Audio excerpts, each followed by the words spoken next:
Saya walaupun pergi menukang, walaupun pergi membawa angkot, saya panggil anak-anak pagi-pagi itu tetap salaman, dibilang sama dia terus.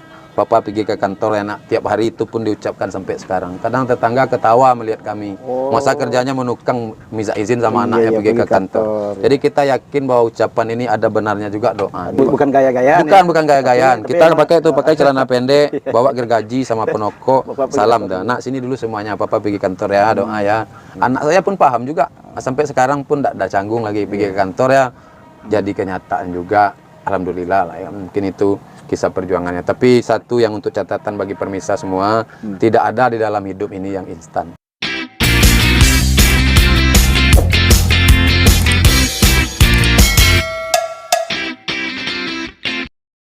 Assalamualaikum Sobat Etsam, kita jumpa lagi kali ini. Semoga sahabat semua sehat walafiat, sehat lahir batin, sehat akal pikiran, salam waras selalu.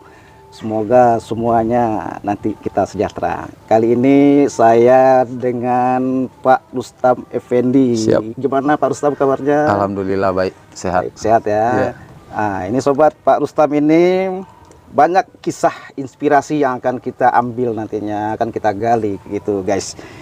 Pak Rustam ini adalah sekarang menjabat sebagai anggota Dewan DPRD Kota Padang ya.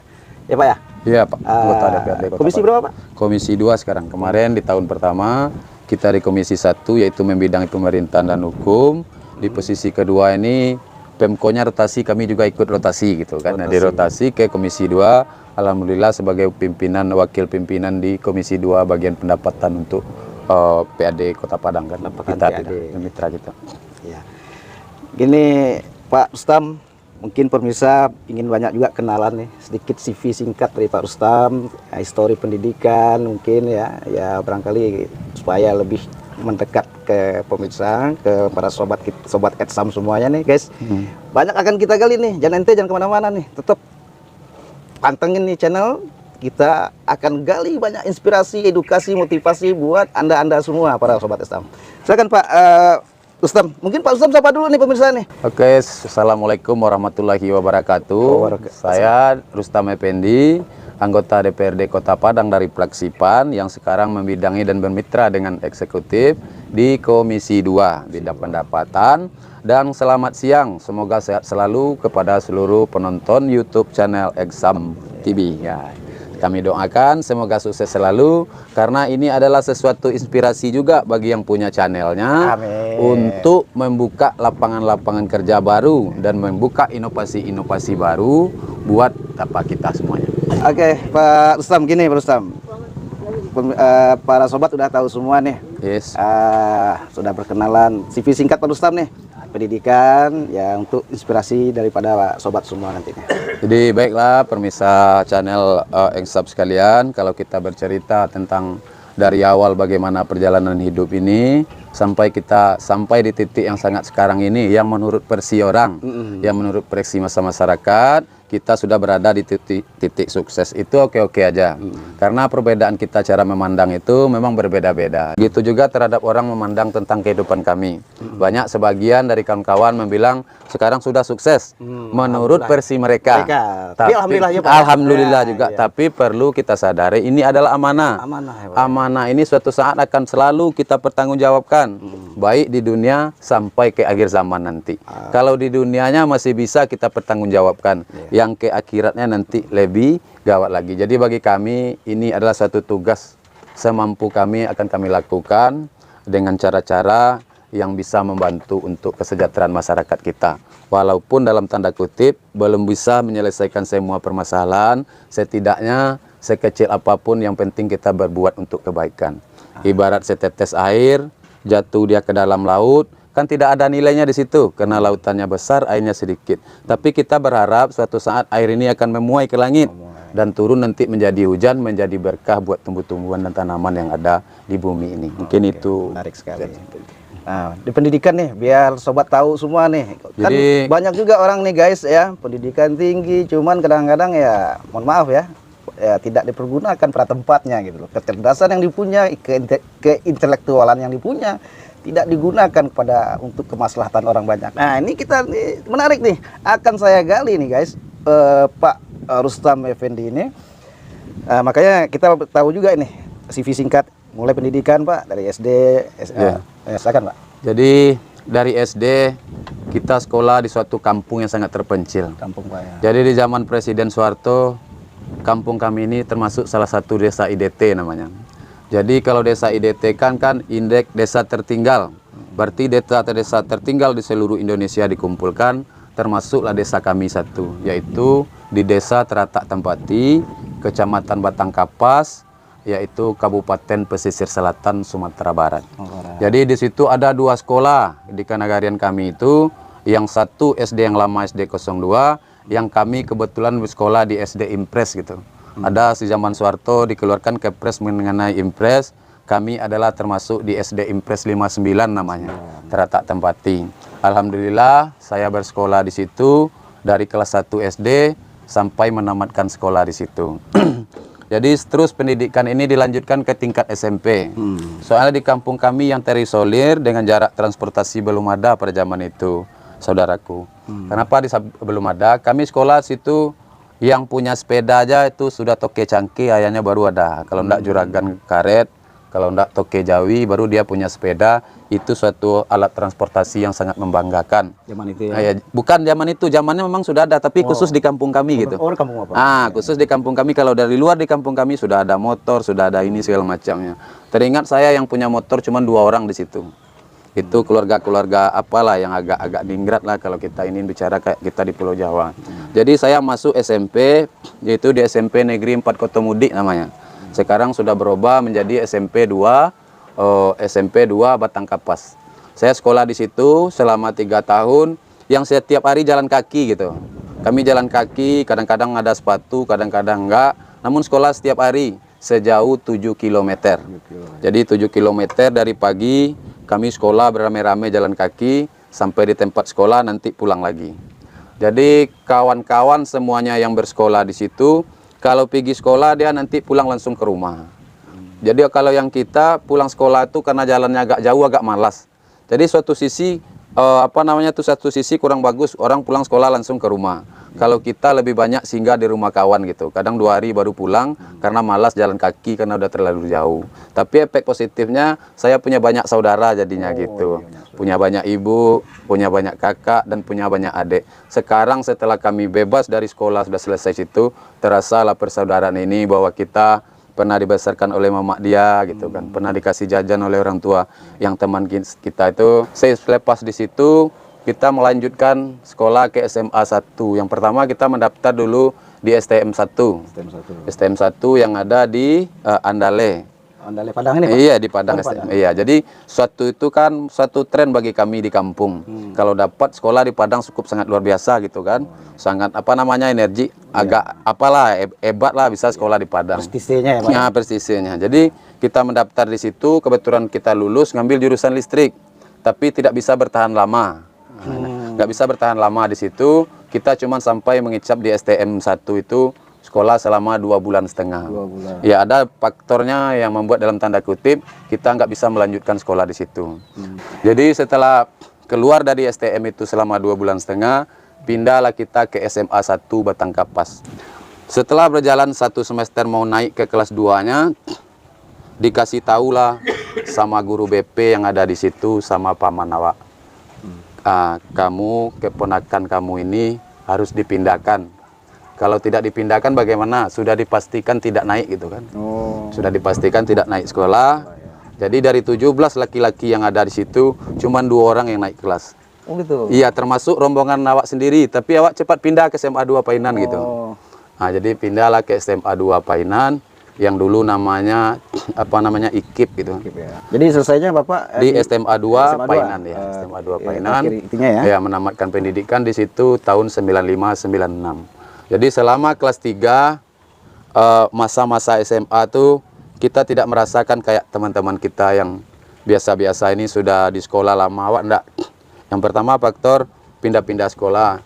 Yang kedua mau naik ke kelas 3 itu kita sudah coba ikut tes polisi gitu kan. Oh pernah, Bapak minat juga? Iya, sama diutus dari sekolah. Jadi pas masuk kelas 3 kita sudah nggak sekolah lagi.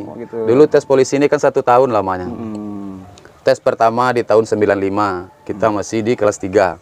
berarti udah dijamin lulus karena kita perwakilan dari Perwakilan, ya. dari sekolah. Jadi selama kelas 3 itu awak nggak pernah merasakan sekolah begitu lama sama kawan-kawan itu kan. Jadi sampai sekarang awak agak sedih juga karena masa-masa SMA itu tidak ada baju sekolah yang membuktikan kita SMA satu juga gitu kan. Karena sudah sempat reuni sama teman-teman, tidak sempat ini.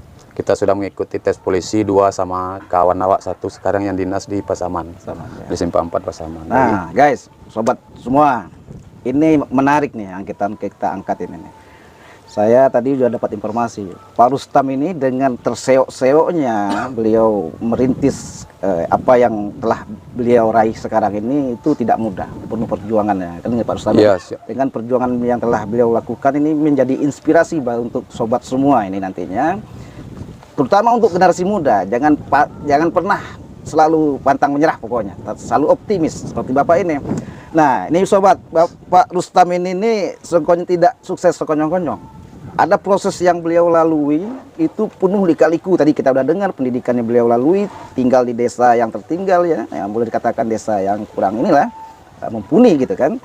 Kemudian, nah kita juga dengar Pak Rustam ini sudah banyak juga sebelum menjadi anggota dewan ini kegiatan-kegiatan dilakukan dulu, hijrah ke Padang ya, pernah supir angkot juga ya Pak ya. Iya. Pernah juga berkuli ya, tukang bangunan, kuli bangunan lah kalau bahasa kitanya. Itu sedikit ceritakan Pak. Dari Bapak waktu ceritakan sedikit waktu pengalaman supir angkot, kemudian pernah juga ya macam-macam lah, mungkin Bapak lebih tahu ya kan, agar sobat ini bisa kita terinspirasi para sobat penonton semuanya ini dari kisah Bapak ini. Silakan Pak Rustam. Jadi kalau kita bercerita masalah perjalanan hidup ini memang agak berat kita untuk menceritakan, tapi itulah perjuangan, mungkin itulah imbalannya daripada Allah Subhanahu wa taala untuk memberikan hadiah bagi kami berdua sama Ibu Susanti Koto kayak sekarang ini. Jadi pas setelah tamat dari sekolah itu, karena kita tidak lagi lulus masuk dari kepolisian, tadi kan ada uangnya tuh, uang persiapan tuh. Nah, jadi uang persiapan ini kita ambil. Sebentar Pak, Bapak nggak lulus kena di mana nih? Fisik? Pantogir Pak, bukan fisik, fisik tuh ujian tertulisnya. ujian Bahkan tertulis. kalau secara fisik lebih rambo kita daripada kawan-kawan. Iyalah kekar ini guys.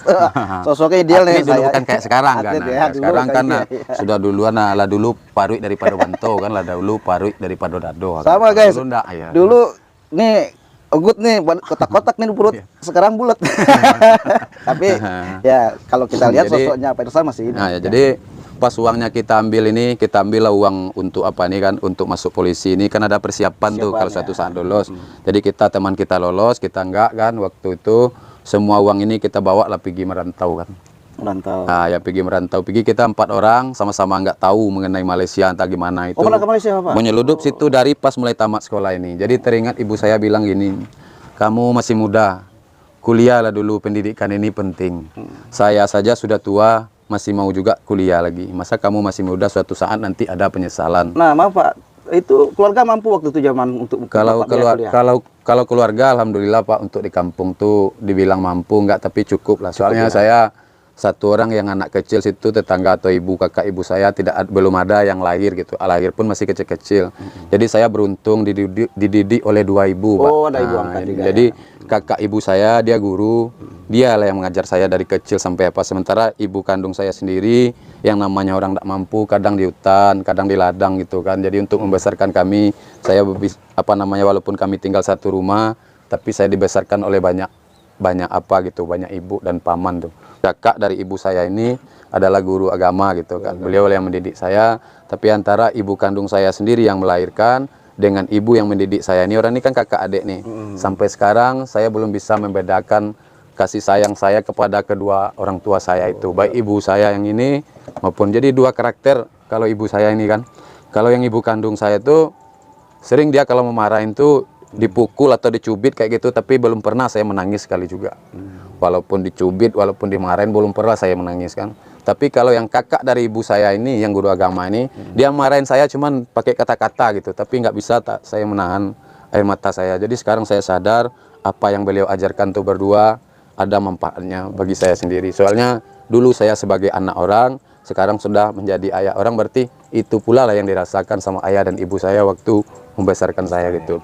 Oke Pak, tadi berlanjut tadi cerita yang Bapak merantau itu. Gimana tuh? Bapak ngerantau, pernah ya macam-macam lah sampai hingga Bapak menjadi seorang wakil rakyat nih. Di Kota Padang, guys.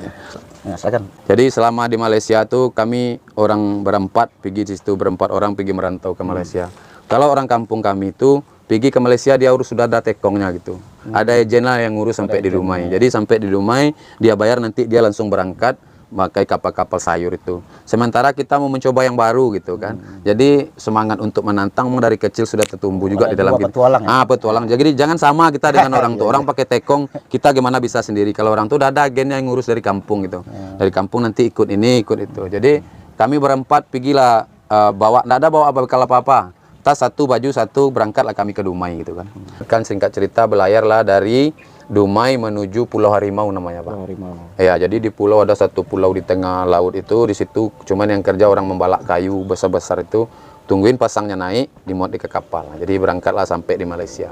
Sampai di Malaysia kerja serabutan, malah saya ikut membangun KLCC itu, saya masih ikut kerjanya. Oh, itu. Nah, ya, saya Menara Kembar itu, Pak. Iya, Menara Kembar. Saya masih ingat 11 Desember peresmiannya kan. Iya.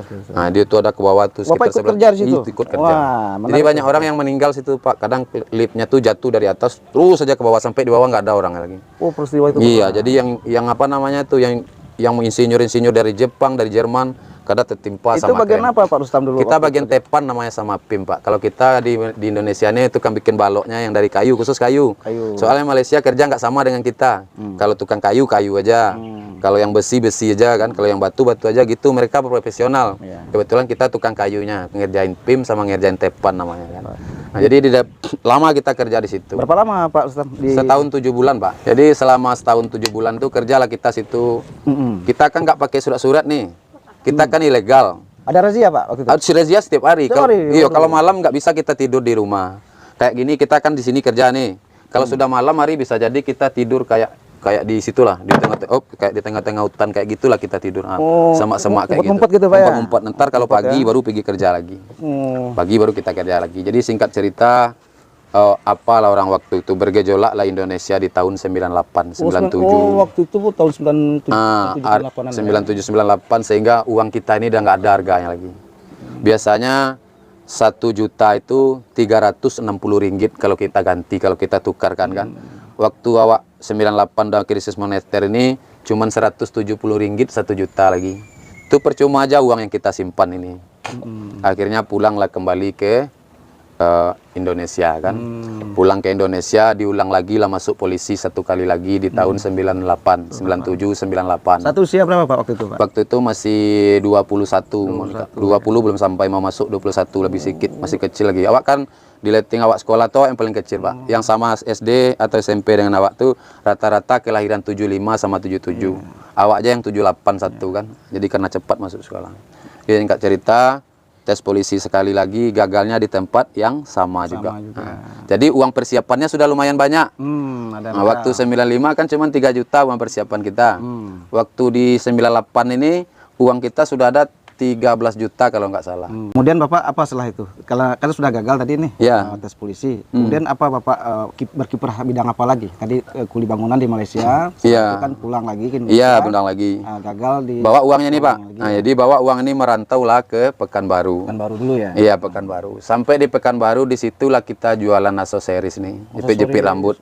Jepit rambut, mainan apa semuanya. Jadi di situ kita pakai terpal jualannya, Pak. Terpal lebar kayak gini. Kaki 5 Pak ya? Ya kaki 5. Di jualan tuh kita jam 7 gitu di pasar-pasar rakyat tuh.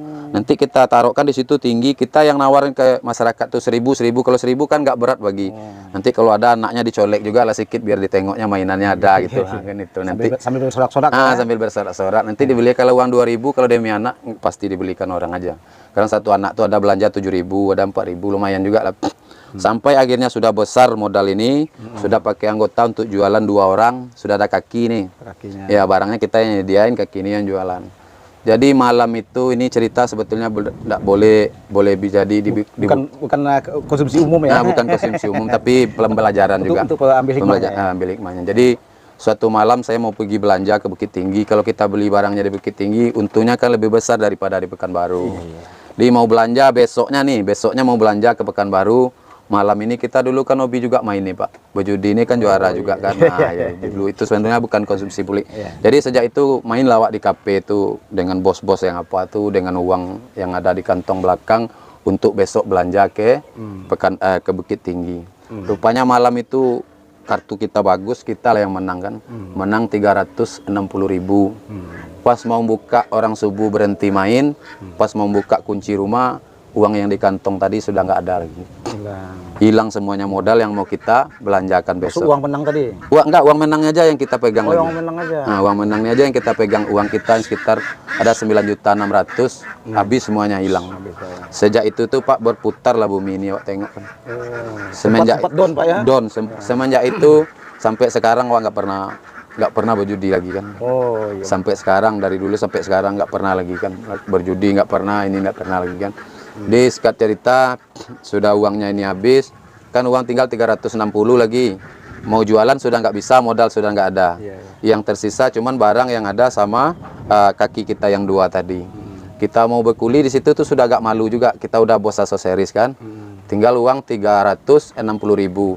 Makan malam tuh akhirnya sampai tinggal lagi uang ini 170.000. Datanglah kawan dari kampung karena dia tahu awak juragan di Pekanbaru mah, aksesoris banyak, mau minjam uang, dia mau pergi ke Batam. Dia pas mau dia pinjam uang ini, dia nggak tahu kasus awak kehilangan uang nih. Awak bilang sama aja lah kita pergi ke Batam. Nah, sama-sama berangkat. Kita mana bisa katanya, uang 170 kita mau berangkat 2 orang. Jadi akalnya udah mulai jalan juga dari dulu nih. Awak tanya ke Batam tiket berapa? Masih 55.000 satu orang. Sebelum Batam ada nggak tempat berhenti? Ya bilang ada. Berapa kali? 3 kali katanya. Satu di Tanjung Sama, satu lagi di Tanjung Pinang, baru sampai di Batam. Awak panggil Acik sama dia, sekarang sukses juga dia di Batam kan, jual minyak after pesawat nih. Dia bilang sama Acik ini, yang penting saya ikut sama Acik ke Batam. Pokoknya di kapal Acik diam aja gitu. Sebetulnya kan ini nggak boleh ajar, nggak bagus, tapi itu realitasnya. Dia sampai di kapal, kami bayar ongkos ke Tanjung Pinang 2 orang. Kalau ke Tanjung Sama cuman 20.000 ongkosnya. Kalau 2 orang kan cuman 40.000. Tinggal uang lagi 130.000. Makan di jalan tinggal lagi sekitar 50.000. Sampai di kapal uangnya habis. Sampai di Tanjung Sama orang udah turun. Tuh yang beli tiket di Tanjung Sama sudah turun semuanya. Kita aja Acik nih naik ke dek kapal. Orang turun semuanya, itu kapal berangkat lagi. Pas di tengah jalan tentu diperiksa lagi tiket kita. Tiket kita cuman ke Tanjung Sama. Jadi kita bilang lah pura-pura enggak tahu kan. Sudah terlewat, kita marahin lah apanya tadi. Nanti ditanggung jawabkannya. Ikut aja ke Batam dulu, nanti saya yang jamin Bapak balik lagi kan gitu. Pinter juga triknya nih guys. Iya. Nah, jadi dibilangnya, masa saya nggak Bapak bilang saya turun di Tanjung Sama nggak dikasih tahu. Saudara saya sudah nunggu di situ di pelabuhan. AP waktu itu kan nggak ada. Sekarang saya sudah nggak punya uang. Mau Bapak turunkan di tengah laut ini, mau pulang pun ke situ uang nggak ada. Ini uang dulu tinggal 5.000 lagi. Tapi katanya saya yang tanggung jawab nanti Pak, katanya. Saya yang tanggung jawab nanti. Nanti pulang sama kami lagi balik dari ini. Sampai di pelabuhan mandi, nanti kapal berangkat ke Tanjung Sama, ikut lagi nggak membayar saya jamin. Nah, itulah. Sampai di Batam tuh sudah sampai di pelabuhan ngapain juga kita lari lagi kan. Nah, sampai dari Batam. Sampai di Batam tuh kerja kita nyuci mobil di situ kan, di tempat adiknya BJ Habibie punya. Ya, nyuci mobil tuh Pak bukan kayak kita di sini. Nyuci mobil tuh satu hari siang masuk 130 mobil, malam 130. Nah, nyuci mobil di situ 2 minggu, akhirnya jualan kita di Pasar Jodoh ini. Jualan lah kita di situ, jualan bawang gitu kan. Sampai senaik-naiknya. Akhirnya habis juga uangnya ke hal-hal yang tidak bagus. Disitulah kita kenal sama Ibu Susanti Koto ini kan, yang jadi pendamping kita kayak sekarang ini. Jadi inspirasi controlling dari beliau itulah yang membuat perjuangan ini, dan beliau lah yang paling tahan dan paling mengerti bagaimana awak gitu kan, karena tidak pernah diberi perlawanan gitu. Biasanya kalau kita laki-laki ini semakin dilawan sama yang mandi rubiah kita ini kan, kita semakin menjadi-jadi kan. Tapi karena tidak ada perlawanan gitu, seiring dengan perjalanan waktu membuat kita sadar bahwa hidup ini memang perlu diperjuangkan. Jadi nikah lah kami di situ. Siap nikah baru pulang lagi ke Padang, dan panjang ceritanya merantau lagi ke Pekanbaru. Dan siap tuh di sini kita lama dulu bawa angkot, siap tuh menukang, dan ikut-ikutlah kita orang kampanye kita ikut, orang kampanye kita ikut. Tapi yang satu yang menjadi hal pokok bagi kami dengan Bu Susanti Koto, saya walaupun pergi menukang, walaupun pergi membawa angkot, saya panggil anak-anak pagi-pagi itu tetap salaman dibilang sama dia terus. Papa pergi ke kantor ya nak, tiap hari itu pun diucapkan sampai sekarang. Kadang tetangga ketawa melihat kami. Masa kerjanya menukang minta izin sama anaknya pergi ke kantor. Jadi kita yakin bahwa ucapan ini ada benarnya juga doa. Jadi doa Pak ya. Iya, jadi 3 anak saya tuh kalau Bukan gaya-gayaan. bukan gaya-gayaan. Kita pakai celana pendek, bawa gergaji sama penokok, salam dah. Nak sini dulu semuanya, Papa pergi kantor ya, doa ya. Anak saya pun paham juga. Sampai sekarang pun tidak ada canggung lagi pergi ke kantor ya. Jadi kenyataan juga. Alhamdulillah lah ya, mungkin itu kisah perjuangannya. Tapi satu yang untuk catatan bagi pemirsa semua, tidak ada di dalam hidup ini yang instan. Instan ya. Iya, jadi Allah itu tidak akan mengasihi apa yang kita mau, Allah itu akan mengasihi apa yang kita butuh. Jadi hidup ini tidak ada yang susah. Yang susah itu kita yang membuat susah, karena tidak bisa membedakan mana yang kebutuhan, mana yang keinginan. Dan satu lagi dalam perjuangan ini, yang perlu menurut hemat kami, yang perlu kita perhatikan, dukungan orang sekeliling kita itu sangat berarti. Pertama, dukungan dari keluarga, istri, anak-anak, dan terpenting lagi buat kita laki-laki, doa dan ketulusan orang tua itu menjadi kunci. Soalnya saya pernah kemarin tanyakan 2 kali saya masuk polisi nggak lulus. Waktu mau pencalekan kemarin saya tanya lah ibu saya dua-duanya. Ibu, saya mohon izin, mau nanya, jawab aja dengan jujur ya. Waktu saya tes 2 kali masuk polisi, betul tidak tulus dan ikhlas ibu mendoakan, saya bilang kan. Dibilang sama ibu saya kan, kata ibu saya di dalam bahasa kampung kami, ndak doge dan doa nang do cek kan. Cuman supaya jangan tersinggung iyo saya, tapi kalau lapayang tuh jangan lulus nah itu.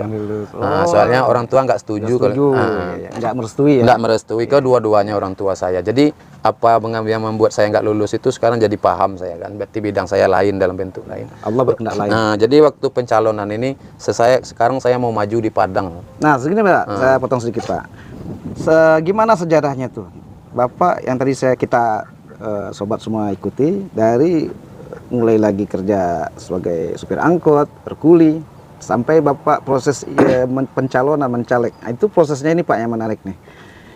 Kok bisa Bapak mencalonkan diri, kenapa Bapak yakin gitu, apa yang ada motivasi, kemudian inspirasi apa Bapak, ada yang membuat impian di situ, apalah gitu. Jadi di tahun 2004 waktu itu masih ada 10 kandidat wali kota waktu itu, termasuk gubernur kita yang sekarang. Kita kebetulan berpartisipasi bersama Bapak Haji Maigus Nasir gitu kan. Ya, salah seorang tokoh Sumatera Barat juga. Jadi kita jadi tim Pak Maigus Nasir ini.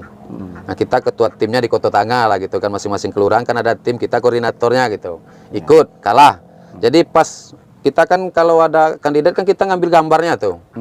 Gambar foto-fotonya tuh kan kita taruh kan atributnya tuh, alat-alat kompaninya tuh di jalan.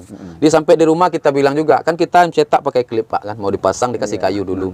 Kita bilang juga sama anak kita, nak, kini awak pasang foto orang lu, suatu saat nanti harus foto apa lo dipasang orang lah ya gitu. Catat ya nak, itu fotonya pun masih saya simpan, saya memasang itu dengan anak-anak saya. Jadi kebetulan sama Pak Haji Maigus ini kita jadi koordinator, beliau kalah. Jadi dari kekalahan beliau itu kita banyak belajar juga apa yang membuat beliau kalah. Setiap itu diteruskan lagi perjuangan melalui Pak Desri Ajunda head to head waktu itu dengan Pak Mayaldi kan. Nah, jadi kan kita di tim Pak Desri, kalah juga di situ. Jadi kita kan banyak belajar Pak, kalau yang awak pribadi bersama keluarga nggak mau belajar kepada orang sukses gitu, belajar kepada orang yang gagal, apa yang membuat dia gagal supaya kita jangan gagal. Kalau orang sukses udah nasib dia kayak gitu kan. Nah, kalau orang kan banyak belajar sukses, orang tuh dipelajari, nggak bisa Pak, masing-masing kita punya talent yang berbeda-beda gitu. Kalau kami punya prinsip tetap belajar kepada orang yang gagal, apa aja lah seginya. Nah, biar dia berusaha gagal, apa yang membuat dia gagal supaya kita nggak melakukan ini untuk kedepannya. Jadi di situ tuh ikutlah kami. Sudah tuh di tahun 2019 kebetulan kita sama pergi ke Mekah dengan Pak Wali Kota sekarang ini, udah berteman Pak Henry Septa. Umroh Pak Haji belum, mudah-mudahan doa nih Pak ya. Amin Pak, semoga ya berdua sama Bu Santi Koto. Jadi kita sama Pak Henry ini satu jemaah gitu kan. Jadi Pak Henry Septa ini memang banyak juga kelebihan ini, kalau ibadah kalah juga kita sama dia kan. Kita kalau dia di Mekah tuh nengok di TV itu kalau pas sepi orang lari dia ke Ka'bah itu, lari-lari 2 suami istri itu. Jadi pulang dari Mekah tuh orang pencalonan gitu kan, datanglah Pak Haji Maigus ke rumah, mencalon nanti dari PAN ya. Enggak Pak, saya udah kerja ini aja. Kebetulan kan usaha kami sama Bu Susanti Koto adalah kecil-kecilan kan. Ada CP 1 Putri Jaya Teknik dan ada PT 1 PT Putri Jaya Akses. Sekarang udah dipegang sama Bu Susanti Koto direkturnya kan. Jadi nggak mau kita pencalonan tuh, kita biar berusaha aja, kan udah bangga tuh kalau udah ada wali kota. Penutup pendaftaran ini sudah selesai. Partai-partai sudah tutup, tidak lagi yang dibuka. Diteleponnya lah waktu awak di tempat Pak Ujang Kasim yang sama kita tadi, di warung tuh kan kita duduknya depan PLN tuh. Diteleponnya lagi sama Pak Endi Septa. Haji wajib masuk katanya kan untuk pencalonan sekarang ini. Tuh mah bisa lepak pendaftaran lah tutup, awak buka pagi kalau antan data. Beko sore ditutup lah. Makanya foto saya waktu kampanye itu dengan seadanya aja kan. Pinjam topi yang ada di warung tuh, foto pakai HP, dan itu menjadi atribut untuk kampanye kami bersama-sama gitu. Yang jelas semakin banyak kegagalan, semakin banyak yang bisa kita pelajari di situ. Yang penting nggak boleh menyerah, tetap bersemangat, dan dalam tanda kutip faktor di atas ini memang menentukan. Gitu. Nah, sobat, kita udah denger nih bermacam lika-liku yang dilalui oleh Pak Rustam ini sampai beliau tanda kutip sukses ya dalam tahap ini sebagai anggota DPRD Kota Padang saat ini. Semoga nanti bisa lebih lanjut lagi. Cuman menurut pantauan saya pribadi khususnya, beliau ini memang sangat sering kali ya terjun di masyarakat dan sudah aktif ya membantu banyak masyarakat, betul-betul sosok wakil rakyat ya. Ini bukannya apa menjilat hingga bukan ya guys ya. Kami sudah mengamati. Jadi banyak yang telah beliau lakukan, aktif di kepemudaan, kemudian di perpanan juga Pak ya, perpanian. Nah, banyak jabatan juga nih ya guys. Ketua Perpani Kota Padang. Sedikit nanti kita bahas juga ini. Sektor pertanian beliau juga aktif, kemudian sektor keagamaan juga aktif, kepemudaan, sosial kemasyarakatan aktif. Nah, sosok-sosok seperti inilah masyarakat inginkan sebenarnya, wakil-wakil rakyat yang betul-betul merakyat, yang betul-betul istilahnya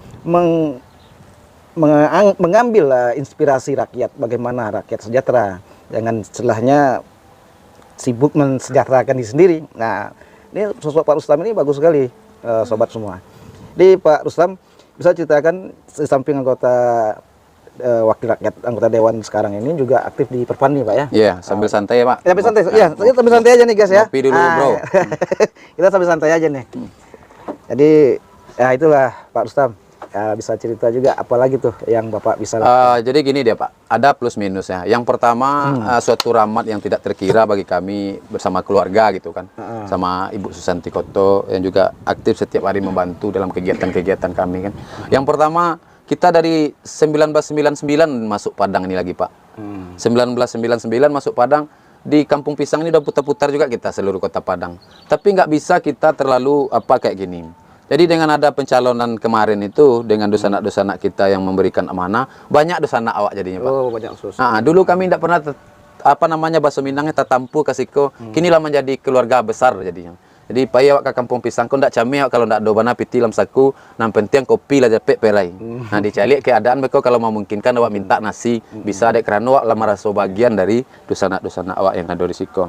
Itu satu. Yang kedua, amanah yang kita punya ini kan bukan kita yang punya Pak.